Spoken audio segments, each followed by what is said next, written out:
Bonjour à tous, donc je me trouve devant le magasin Massgunner.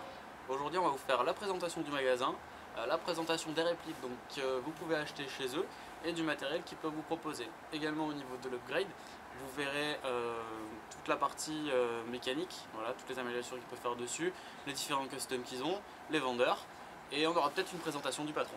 Allez. On va faire un petit tour.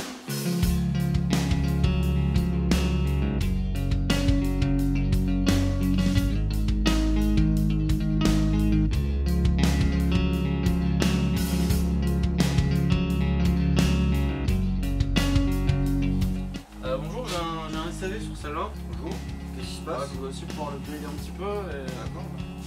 On va faire le bon, on va rentrer un bon sur l'ordinateur. Ça marche.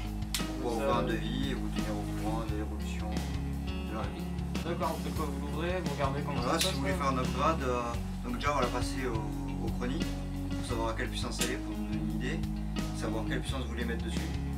350, 410, voilà. Donc pour la puissance, on va la démonter. On va ouvrir la gearbox, changer le ressort, faire un calage, voir ce qu'il y a besoin de faire. Si vous voulez changer une batterie, on va vérifier que le câblage supporte par exemple la lipo. Ah ouais, sympa. Voilà. Pour du custom, ça va être, si la pièce n'est pas adaptée, on va pouvoir l'usiner, la rattraper derrière. Ah ouais, il faut rattraper les pièces. Voilà, de la légèreté, une légère s'il y a un léger, si elle est trop fine la pièce, pour la retoucher un peu. Ouais, si du décalage, ça. On a des semelles, on a tout, on a de quoi faire derrière. Sympa. Donc voilà, Massgunner, ils font aussi de l'upgrade et ils ouvrent l'intérieur, ils font du SAV et ils modifient tout ce qui est pièces, etc. Et c'est du travail de précision.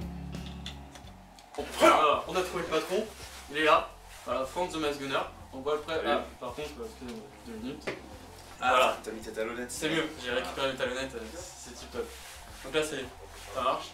Donc, Franz, si tu peux nous répondre à quelques questions, bah, déjà, si tu peux te présenter. Bah, Franz, voilà, 36 ans, depuis pas mal de temps dans l'airsoft, depuis 99 pour être précis dans l'airsoft. Depuis 2001 déjà j'avais ouvert une petite société, genre auto-entrepreneur qui faisait les pièces renforcées parce qu'on en arrivait du mal à en trouver, c'était du système à l'époque on parlait en francs, c'était du genre 700, 800 francs, 700-800 francs un jeu de pignon, c'était 2500 francs avec le système voilà, pour pouvoir renforcer sa réplique. Il n'y avait que Marui sur le marché et Classic Army pointait le bout de son nez. Les Chinois on n'entendait même pas parler, Systema c'était juste des pièces détachées de base et tout. Bref voilà, c'était l'époque on va dire où ça faisait. Quoi dire de plus, depuis l'époque j'ai bougé de la région de la Charente-Maritime, donc sud-ouest vers Toulouse, midi sud. Voilà, donc du coup ça donne un peu une idée, je l'ai fait ça en 2004 et puis depuis 2006, fin 2006, début 2007 j'ai ouvert Massgunner. D'accord. Voilà. Et donc pourquoi tu as ouvert le magasin? Alors initialement ce que je faisais c'était des réparations. Il n'y avait rien sur le marché, il n'y avait pas de pièces détachées, il n'y avait rien, donc du coup c'était initialement je faisais les pièces détachées, ensuite je me suis mis à faire les pièces détachées, à les vendre, à les monter pour les clients. Il n'y avait rien comme magasin, les seules choses qu'il y avait c'était des petits magasins Cybergun ou autres, voilà. Il n'y avait pas de magasin spécialisé, donc du coup je me suis lancé un petit peu là-dedans. Et puis forcément quand quelqu'un vient et il te demande un GBB, il te demande un AEG et qu'est-ce qu'il y a comme nouveauté, donc on commence à rentrer des pièces, on commence à rentrer des objets, un peu de gear, des trucs spécifiques, lampes, voilà, laser, des choses comme ça. Et donc forcément ça fait boule de neige on va dire, les gens veulent de plus en plus de choses, on s'équipe de plus en plus, on rentre de plus en plus de matériel pour essayer de répondre à une demande. Techniquement, moi la principale raison que je faisais ça, c'est qu'on ne pouvait pas trouver facilement du matériel, il fallait le commander à Hong Kong, à la limite en Italie à l'époque, mais c'était surtout Hong Kong, même encore aujourd'hui ça va être Hong Kong. Les gens étaient là, ouais mais est-ce que tu as vu, est-ce que tu as testé? Non, est-ce que tu as les pièces détachées? Non. Donc ce qui amène en fait à la philosophie finale de Massgunner, c'est je vais vendre des choses que je peux réparer, je sais réparer, je peux avoir les pièces détachées facilement et surtout une gamme de pièces détachées à des prix raisonnables. Je ne veux pas faire de système APTW par exemple parce que automatiquement on monte dans des gammes de prix très élevées. c'est assez élitiste, même si c'est excellent comme réplique, c'est toujours hyper spécifique. Et si un fabricant n'en fait pas, on n'en trouve pas une dizaine de fabricants qui font la même pièce, donc on ne peut pas trouver une alternative pour réparer rapidement. D'accord. Puisque je suis orienté principalement jeu pour que les gens puissent aller s'amuser le week-end et avoir le moins de délai possible quand je peux. Voilà. Ah, Voilà, ça c'est la philosophie, l'idée principale de Max Gunnard. d'accord. Et tes projets Les projets dans Airsoft? Les projets à l'heure actuelle, surtout de se monter, on va dire, en magasin un peu plus grand Ouais. et de faire ce qu'on appelle un CQB indoors, parcours de tir, Oh, comme sympa. ce qui se fait en Taïwan, Corée génial. ou autre. Donc du coup, bon, ça c'est le projet avec d'autres personnes qui est en cours. L'idée c'est d'avoir un coin bar, un coin réception. Génial, alors là, gros spoiler les gars. Baby-foot, magasin, de quoi pouvoir aller tester le nouveau matos. L'idée c'est d'avoir vraiment le petit Faire une ville de l'airsoft à Toulouse, c'est énorme. Ça serait l'idée. Surtout que le soir, tu sais pas quoi faire, ou tu vas aller sortir avec les potes, tu vas te prendre une bière, et puis tu as un petit parcours de tir, tu vas avoir un petit CQB, des choses comme ça. Voilà, c'est l'idée plutôt loisir tel qu'on peut concevoir pour l'airsoft. De plus en plus d'airsofters jeunes maintenant deviennent papa. Le dimanche, c'est la famille. Le samedi, à la limite, parfois l'après-midi, on peut avoir du temps. Le seul moment à peu près où on peut se prendre un temps pour soi, ça va être un soir en semaine pour voir les potes et tout. Et donc en fait, c'est plus une réponse à une demande de plus en plus persistante. Comme ça, ils pourront en profiter, Voilà. aller bouger, faire une petite partie une fois de temps en temps quand ça leur chante. Ah d'accord, Voilà, sympa. ça c'est l'idée. Le magasin à côté, les nouveautés. Il y a ça qui vient juste d'arriver. Faire comme des magasins font sur Paris. La nouveauté mise à disposition un petit peu gratis. Ensuite, on fait un jeu concours au bout d'une semaine pour le matos. En disant, mais tiens, voilà. Gros projet Mass Gunner. Bon, là, les gars, vous avez un gros spoiler et gros projet. Voilà, donc ça c'est le projet sur les 2-3 prochaines années. Voilà. Ok, ça marche. Et qu'est-ce que tu penses de la région, toi? De la région sud-sud-ouest, tu vois, le grand Toulouse sur l'airsoft? Si on compare par rapport au début, quand on a commencé, quand j'ai commencé l'airsoft, il n'y avait rien. Il n'y avait rien du tout.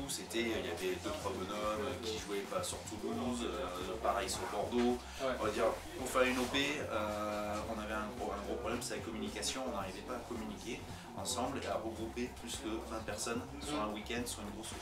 Ah oui, ça Ça, je parle 2000. 2001-2002, il a vraiment fallu commencer à monter quelque chose pour communiquer. Donc on s'est mis avec des potes rencontrés sur les chats à l'époque et on a monté France Airsoft. D'accord. Donc l'idée c'était d'acheter un hébergement sur On va prendre plein de OVH, choses, c'est génial. chez OVH et de pouvoir héberger donc un PHBVV qui s'appelle France Airsoft. Aujourd'hui, France Airsoft, il a continué son chemin, il y a une association qui a été créée pour subvenir à ses besoins et tout ça. Et forcément, il y a eu des regroupements qui se sont faits et grâce à ces regroupements, des associations sont nées, des teams sont nés. Et aujourd'hui, par rapport par exemple à 2005, où il n'y avait qu'une seule association sur la région toulousaine, il faut savoir, alors que dans le nord-est de la France, ou sur Paris, c'était déjà développé plus vite que voilà. par chez nous. Il a fallu attendre 2006-2007 pour commencer à avoir 3-4 associations fleurir et depuis c'est devenu c'est monté de façon exponentielle. Moi la politique c'est simple, c'est vous avez un terrain, montez-vous une association, prenez-vous une assurance, vérifiez avec le propriétaire, faites en sorte que ce soit pas dangereux. Cadre légal. Cadre légal mais surtout cadre on va dire juridique et surtout par rapport aux gens qui vont passer, les passants ou autres, de ne pas faire peur, on va dire, de donner une mauvaise image, histoire d'être tranquille dans son coin et puis d'avoir un petit truc cool qui se fait.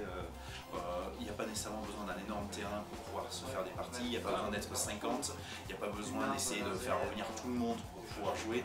On peut simplement s'inviter quelques potes et puis jouer comme ça rapidement. Voilà, c'est pas une obligation, mais le faire ouvert surtout parce qu'il y a trop de monde qui le font n'importe comment. À partir du moment où on va le faire sur un terrain où on n'a pas les autorisations, il y a toutes les chances qu'en cas d'accident les assurances disent nous c'est pas notre problème. Voilà, les conseils d'impro. Voilà. Ok. Voilà. Donc ça c'est l'évolution vraiment sur la région. Aujourd'hui en termes de qualité de jeu, en comparant avec toutes les régions de France, je dirais que sur Toulouse et sur la région toulousaine, on va dire midi de la France principalement, on va dire on est dans le syndrome rugby. Alors la différence c'est que si on prend d'autres régions qui sont moins rugby, plus foot, on a tendance à avoir plus de joueurs qui sont là pour casser les autres. Ah oui, tu ne parles pas de la troisième mi-temps, là c'est du jeu. Hein, Non, on parle de jeu, ouais. on parle de jeu. Les gars, ils sont là pour péter du joueur, ils sont là pour tomber sur le joueur. C'est limite, voilà, j'ai 500 FPS, mais j'en ai rien à foutre, je te tire dans la tête et puis je suis content parce que je t'ai démonté la tête. Sur la région sud-ouest, on a quelque chose de plus rugby, on va dire fair play, vraiment, et là on le sent vraiment qu'il y a l'esprit de cohésion, l'esprit de groupe également. Il y a aussi une autre chose qui est un peu intéressante, c'est le nombre d'unités militaires qu'on trouve, les paras par exemple, qui sont sur le sud-ouest et qui influent, voilà, et ça commence à influer depuis toujours sur la région. On est connu des d'anciens légionnaires ou autres, influencer un petit peu la mode de jeu sur la mode de jeu de l'airsoft, on va dire, la façon dont ça va se jouer. J'ai vu également des jeunes gamers, on va dire, PC qui se mettent à l'airsoft. Ouais, qui se mettent à l'airsoft, il y a des anciens militaires qui reviennent parce que c'est sympa, on peut tenter de la réplique et tout, c'est sympa. Voilà, histoire de jouer. Voilà. Bon, c'est bien, comme ça on a la vie, on a la présentation, on a tout, c'est nickel. Voilà. Écoute, je te remercie beaucoup. Eh ben, je t'en prie. Et puis bon courage pour la suite. Hein. Ben, merci.